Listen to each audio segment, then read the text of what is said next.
আসসালামু আলাইকুম অডিয়েন্স, আশা করি আপনারা সবাই ভালো আছেন। তো আমার সাথে আছে আমার আরেকজন সাকসেসফুল স্টুডেন্ট। তো মাইশা, কেমন আছো? আলহামদুলিল্লাহ ভালো। তো তোমার তো আইএলটিএস পরীক্ষা দিয়েছো, তুমি তো কত তারিখে দিয়েছিলে যেন? 11 জানুয়ারি। আচ্ছা আচ্ছা। তো কত পাইছো তুমি? আমি আইএলটিএসে ব্যান্ড 7 পেয়েছি। আচ্ছা আচ্ছা, আলহামদুলিল্লাহ। তো তুমি তো হচ্ছে লিসনিং এ অনেক ভালো করেছো, তাই না? জি, কত এইট আসছে? Point eight five point five আর কি, হ্যাঁ। আর রাইটিংও ভালো করেছো, 6.5, ভালো একটা স্কোর। তো তোমার কেমন লাগছে ওভারঅল? অনেক ভালো লাগছে। আর আপনাকে অনেক থ্যাংক ইউ, আপনি আমাকে অনেক হেল্প করছেন। স্পেশালি রাইটিং তো আমার অনেক ভয় ছিল, ওইটা মোটামুটি আপনার যা শিখাইছেন সব ওইভাবেই দিছি, মোটামুটি ভালো একটা নাম্বার আসছে। আচ্ছা। তো তুমি যখন প্রথমে ভর্তি হয়েছিলে তখন কি তোমার মনে হয়েছিল যে 7 পাওয়াটা একটু কঠিন? হ্যাঁ, তখন মনে হয়েছিল আসলে অনেক কঠিন। তো তুমি প্রিপারেশন নিয়েছো কয় মাস টোটাল? টোটাল 3 মাসের মতো।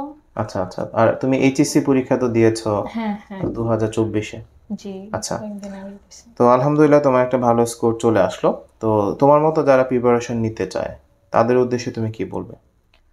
তাদের উদ্দেশ্যে বলবো যে স্যারের কাছে হেল্প নিতে, কারণ স্যার অনেক ভালো মানুষ, আর স্যার অনেক ভালো একজন গাইড, মানে অনেক ভালো গাইড করে আমাদেরকে। অ্যান্ড আজকে এটা পসিবল হয়েছে, তো এর মধ্যে স্যারের 50% অবশ্যই অবদান আছে।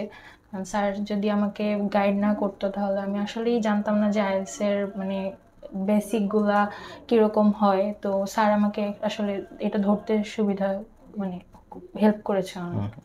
ধন্যবাদ মাইশা, তুমি সুন্দরভাবে তোমার ফিডব্যাকটা দিলে আর আমাদের প্রতি কৃতজ্ঞতা প্রকাশ করলে। তুমি অনেক পরিশ্রম করেছো। আর তোমার আম্মু আমাকে মাঝে মাঝে ফোন দিত, তোমার পড়াশোনার কি অবস্থা, কেমন চলছে। তোমার মামা আছে আমেরিকায়, জি উনিও আমাকে ফোন দিত। তোমার মামাতো ভাইরাও আমার কাছে পড়েছে। জি জি।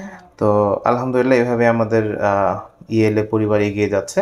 ডিয়ার অডিয়েন্স, আপনারা মাইশার গল্প শুনলেন। সে এবার এইচএসসি পরীক্ষা দিয়েছে এবং আইএলটিএসে 7 পেয়েছে।